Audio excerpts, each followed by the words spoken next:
What the? Who is coming to my house at this time of night?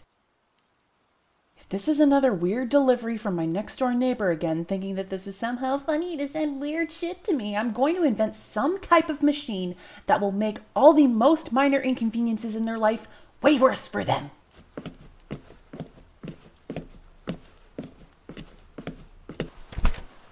My arch nemesis? The one who's trying to destroy me at every twist and turn of me trying to take over the world?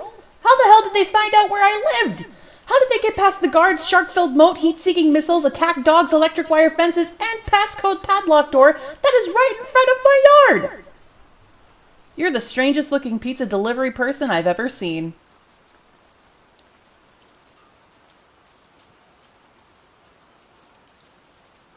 Who's Jona? Sorry, but you've got the wrong house. Hey, you can't just hold a stranger's door open and ask them to let you in like this. Just because you've saved the city 500,000 times and you have a shiny spandex suit on doesn't mean manners don't apply to you. Now, for the last time, get out of my sights or I'll...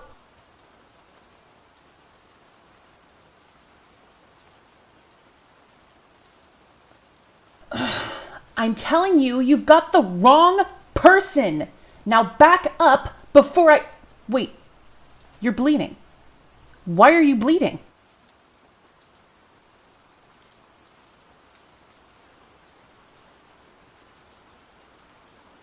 Whoa, whoa, whoa, whoa, whoa. Hey, no, you're not about to collapse on my porch. Ark! Well, this certainly is not a situation you find yourself in every day.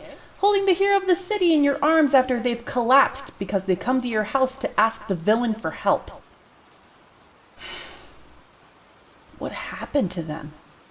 Who did this? Or what did this? Damn it! I'm the villain, not the hero. I shouldn't be taking care of them or even think about getting them into the house to make sure they're okay. I should just leave them out here and freeze for all I care.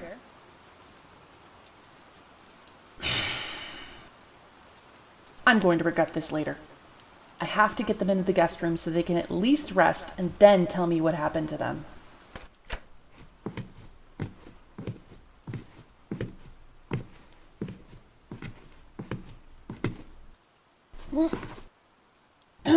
Okay, here we go. Let's get your feet up onto the bed. Make sure your head's propped up on the pillows. All right. Now that you're all settled in, we'll just see what happens from here.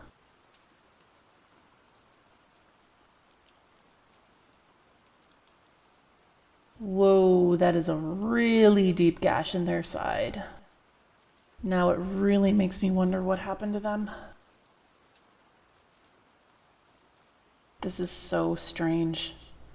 They're seen as this bulletproof superhero of a person who's saved thousands, if not millions of lives. And here they are laying in my bed in my house with a bleeding side and they're unconscious. I should be strapping them down to the surgery table in my basement to extract whatever rare genetics they have inside of them in order to harness them for myself or even create a super army to do my bidding. And yet, here I am, waiting for them to wake up so they can tell me what happened to them so that I can know what I'm up against. Besides them, of course. Now that I have a closer look, I can see what they actually look like. Any freckles, moles, or scars they might have. I never really had the time to notice it while we were busy trying to rip each other's heads off in order to make sure the other didn't do to the city what would have been best. But here I am, reaching out and touching their cheek with my hand and letting myself feel their skin. Their human skin. It seems so strange to remember that them and I have the same colored blood pumping through our veins, the same bones holding us together on the inside. It all seems so pointless to think about when we're trying to do what we think is right. They're waking up. Took you long enough to come to. This isn't a hospital or a B&B, okay? If you really need to get taken care of, you could have gone to a doctor. You know, someone who's professionally trained to deal with random idiots showing up at their door with injuries that they have, oh, I don't know, doctorates for, knowledge for, how to treat wounds, injuries, stuff like that.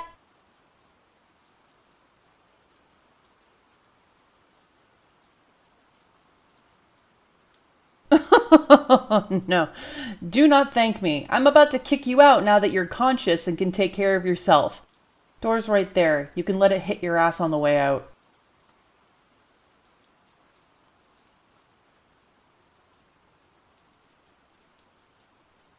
Well, of course I'm pissed off. Tonight was my night off, and I was going to enjoy being a regular human for at least a few hours, maybe even get more than 4 hours of sleep. But instead, I'm here dealing with you showing up and accusing me of being some person named Jona who is apparently your nemesis.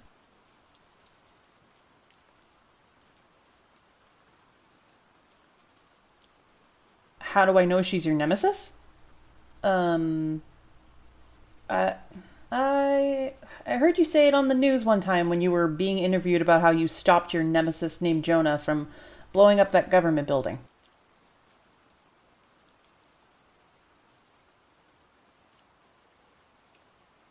What do you mean you never told them it was a government building? Uh, well, it was easy to tell which building it was because they showed it on the map and I'd been there a couple of times before, so I could just tell what it was.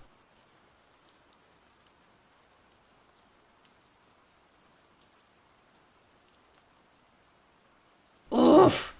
Okay, all right, fine. I'm too tired to deal with this. Yes, I am Jona. Here's a question for you. If you knew who I was and where I lived, why did you wait until you were in the most vulnerable state to invite yourself over? I could have easily just destroyed you while you were unconscious. I guess what you lack in basic common sense, you make up in a bewildering sense of confidence in people who want you gone.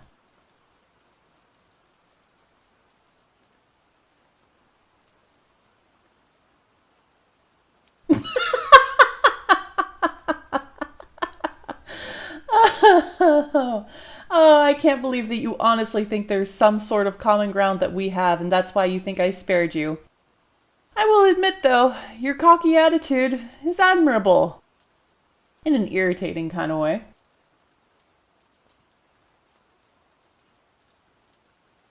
Oh, yeah, that's smart. Laugh while you're injured.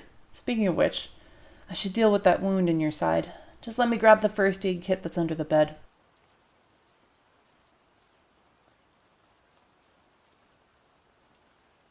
Yes, I am well aware that I told you to let the door hit you on your ass on the way out, but now that you're trapped here, I figure you can be of some use to me. For starters, you can tell me what happened to you.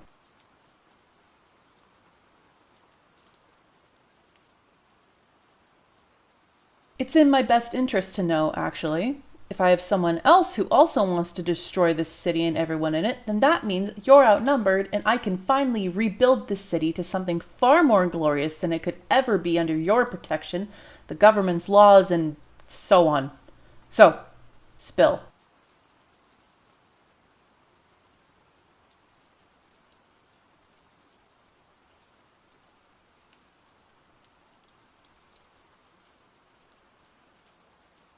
How can you not know what it was? You were looking at it while you were trying to stop it, weren't you? Or were you dealing with Medusa and if you looked at her, you'd turn into stone?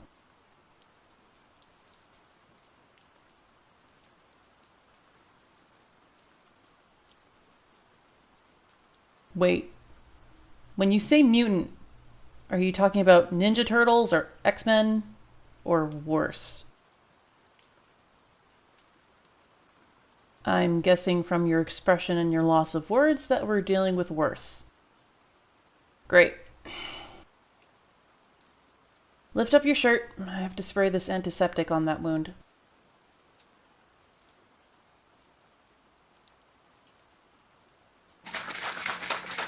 The way I see it, this sounds like a you problem. You're the one who wants to keep this city and these people safe and away from change like I want. It sounds like this mutant, or whatever we're calling it, is the teammate that I need in order to make the changes that need to happen. So, really, I should be going outside and shaking this thing's hand for taking you down a peg and helping with my cause. This is gonna sting a little.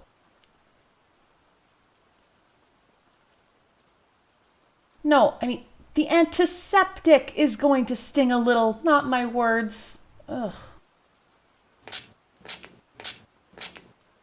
Oh, enough. Be a grown-up and take it like the champ that you are. There. Now just let that sit and I'll put a bandage on it. Then all that's left to do from here is for you to just take it easy on yourself.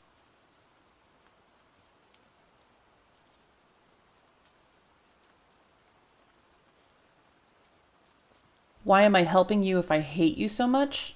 Simple. If you're hurt and not at your best when I take you on again, it won't be a fair fight, and I won't be able to honestly look at myself in the mirror when I win and be able to say that I did it fairly and honestly. Which sounds sort of strange when I say it back to myself because I'm the villain, and shouldn't villains be looking to do the exact opposite of fair and honest? Maybe I don't make as good a villain as I think I should.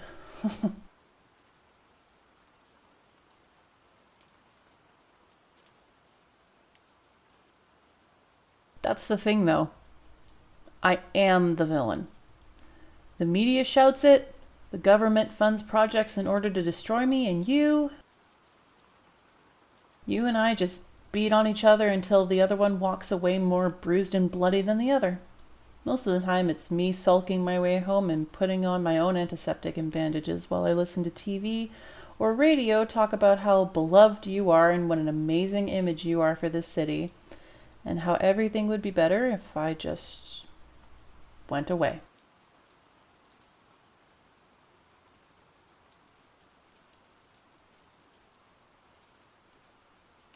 No, it doesn't bug me. Not anymore. I've learned over the years of doing this that letting the talk and the insults and the jokes and the public displays of outright hatred bother you, then you're not cut out to be in this business. I can look past all of it when I remember why I do what I do, why I say what I say, and where I want to get this city and eventually the world to be at before I get taken out before my time. And if that's my fate, at least no one can say that I didn't go down without a fight.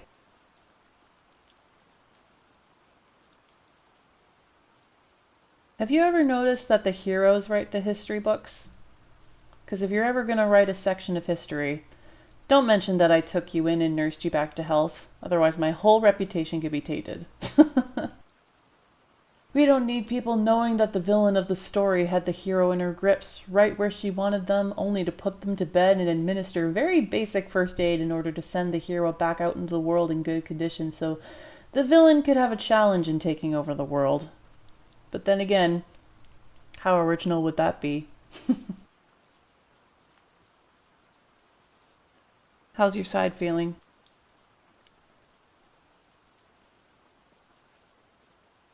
Glad to know that a flimsy first aid kit purchased at a dollar store works wonders on the hero of the city.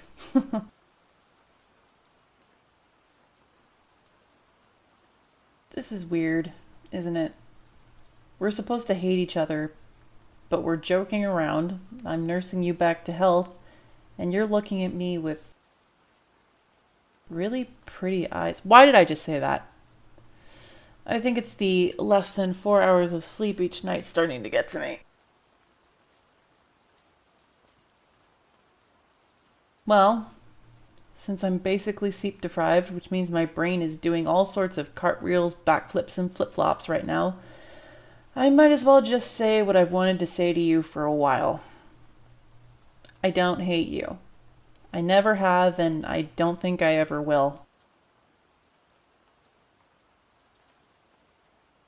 I know it sounds odd to say this, but you and I both have the same goal. We want better for this world than it already has. We just have two different versions of it. But I see the way that people look at you when you've saved them or did a good deed for them. You give them hope and a sense of security, even if that security is against me and what I want to have happen.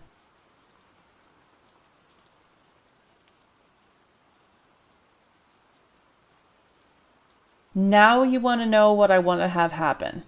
It took you how many years of pounding me into the pavement to finally wonder what my goal is and what motivates me to get up in the morning despite all the loss and disdain that I've gained over the years?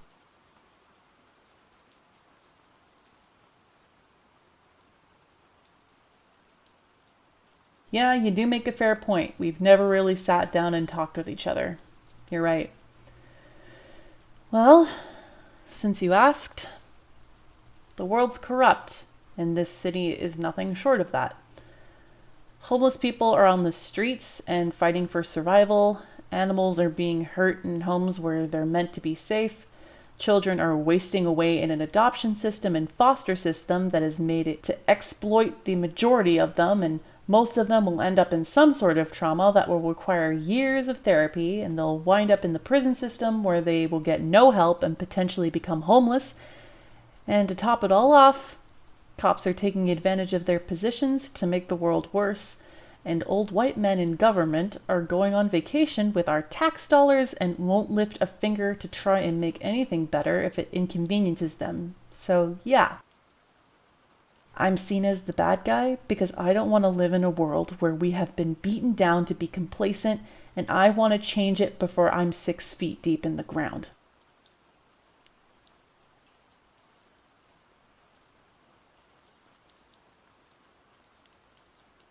Like I said, if you can't take all the hate that comes with being the villain, you shouldn't be in this line of work. But since we're being honest, being called the bad guy really makes you wonder, is it all worth it? Is doing the work against millions of people going to really pay off one day and get the world to equality, understanding, and unity? And then I look at myself in the mirror and I see the bags under my eyes, and the beatings that I've taken, and the tear streaks that roll down my cheeks after I come home. And I remind myself that as long as I'm breathing, I'm never giving up.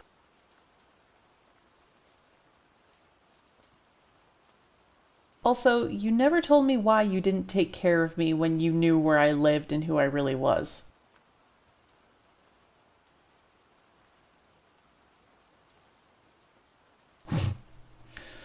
Oh, is that so? You wanted to be able to take me on when I was at my fighting best. How chivalrous of you.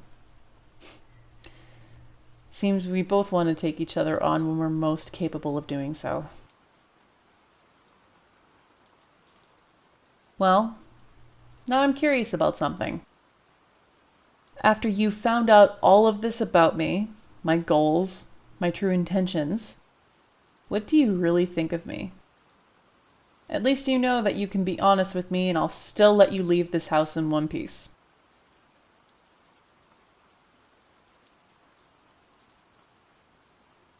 You think I have a good heart, but I'm going about things the wrong way.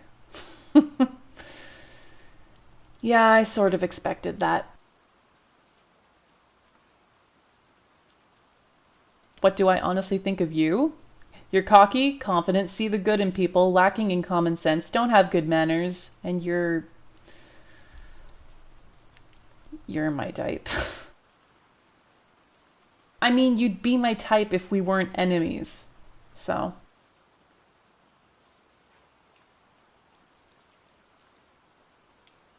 we're not enemies right now because we're on the same side for a bit, huh? That's your excuse? Well, you're not wrong.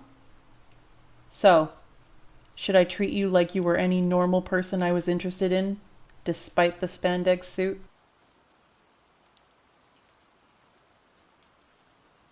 All right. In that case,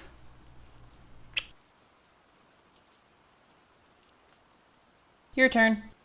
What would you do if I were any normal person you were interested in, despite my prestigious villain status?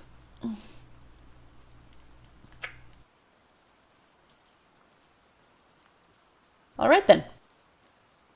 You need to rest, and so do I. So maybe we should just say goodnight and talk about a game plan in the morning about how we're going to take down this thing that did this to you.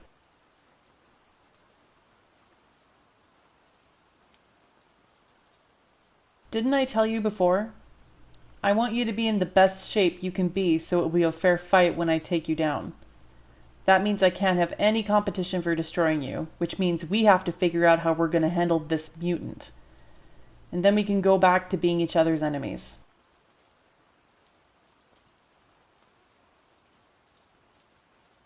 Good. Now come with me. To my bedroom. Where else would I take you?